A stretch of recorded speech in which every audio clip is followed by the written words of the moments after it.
Bismillahirrahmanirrahim. I am Dr. Mahibullah Wazir, and the topic is the nerve supply of the abdominal muscles and their actions.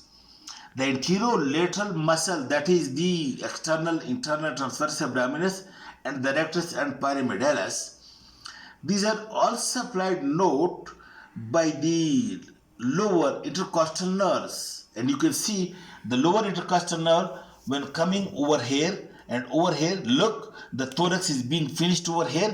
That's why it finds the abdominal muscles. The nerves, when comes over here, it reaches it, they find the abdominal muscles, and this lower intercostal nerve, that is thoracic 6, thoracic 12, these nerves, it now enters into the abdominal wall between the innermost, this is transversus, and the internal oblique, which is the neurovascular plane of the thoracic wall, the abdominal wall, and it supplies these lower 6 thoracic nerves. It supplies the external oblique and the rectus abdominis muscle, while the internal oblique and transversus, these are also supplied by these lower 6 intercostal nerve, but in addition to that, these two muscles are also being supplied by a branch of the lumbar plexus, that is iliohypogastric and ilioinguinal nerve, which are L1 fibers. And it is said that L1 fibers supply especially those muscle parts of the internal transversus which are going to make which is going to make the conjoint tendon. The part of the transversus and internal oblique which make the conjoint tendon, that part is being specially supplied by the L1 fibers through iliohypogastric and ilioinguinal nerve. That's why the integrity of this nerve is being important for the integrity of the inguinal canal as well. Alright, now what are the muscles of these? What are the action of these muscles? I think it's very easy. Look, this muscle, rectus abdominis muscle, this lies anterior to abdomen. That's why when they contract, it bends the body like that. It brings the front nearer to the front of the thigh. That is flexion.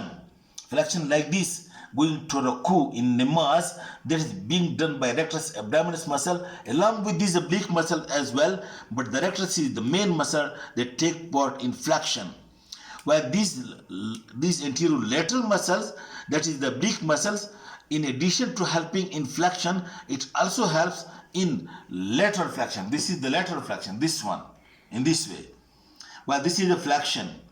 And note this point at this very time, that those people that want to keep their abdomen as flat for cosmetic purposes, they should do the exercise of these rectus abdominis and this oblique muscle, that is flexion and extension front to back and side to side.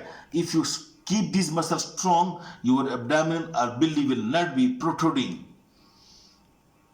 Then the second action of these muscles is that by contracting forcibly and developing the intra-abdominal pressure, it helps in respiration, especially in forceful expiration.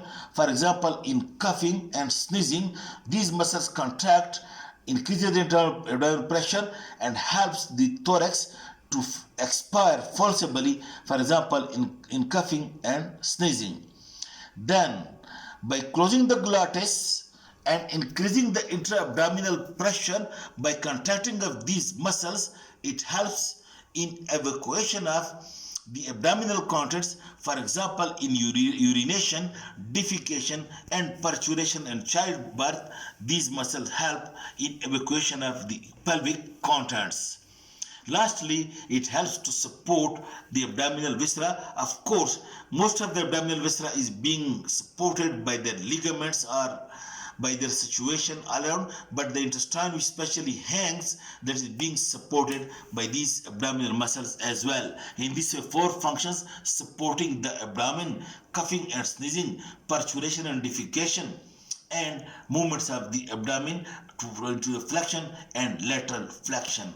This is all about the anterior abdominal wall, and inshallah our next topic would be the peritoneum, which is important and which will be very very important for the whole life as a student and as well as a doctor. Thank you very much.